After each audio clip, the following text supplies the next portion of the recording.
Non-specific barriers are the guards for your body. They are the shield stopping pathogens from penetrating the outer layer of your body. Each guard has a specific job, but they all work as a team to stop pathogens entering the body.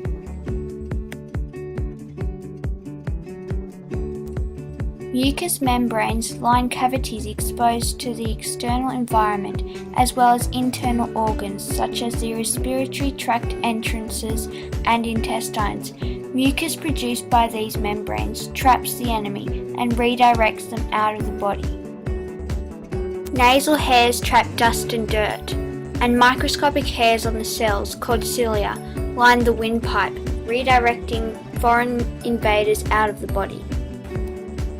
Gastric juice, vaginal secretions, and urine are acidic fluids that have a protective function, acting as a shield. Tears, sweat, and saliva possess some antibacterial properties, and earwax traps invading particles. As guards, they destroy invaders, disabling them from proceeding further. If the infection passes the barriers in the first line of defence, for example through a cut in the skin, it is up to the white blood cells to join the fight against the pathogens. Special types of white blood cells, called leukocytes, seek out and destroy the disease-causing organisms.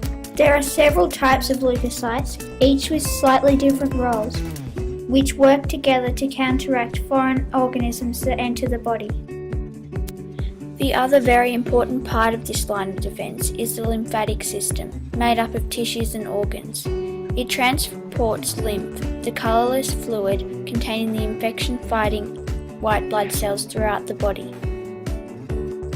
The inflammatory response can be summarised by the following classic symptoms: heat, swelling, redness, and pain.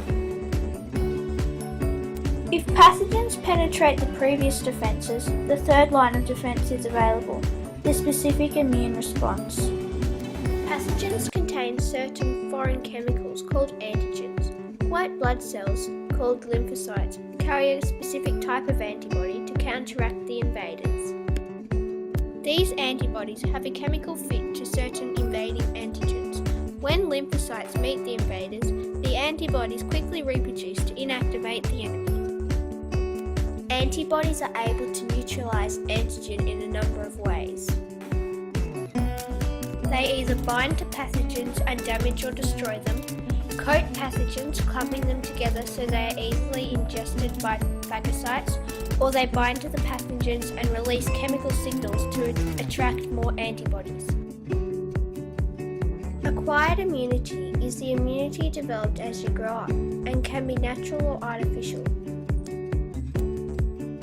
The immunity is the result of the development of antibodies in response to an antigen.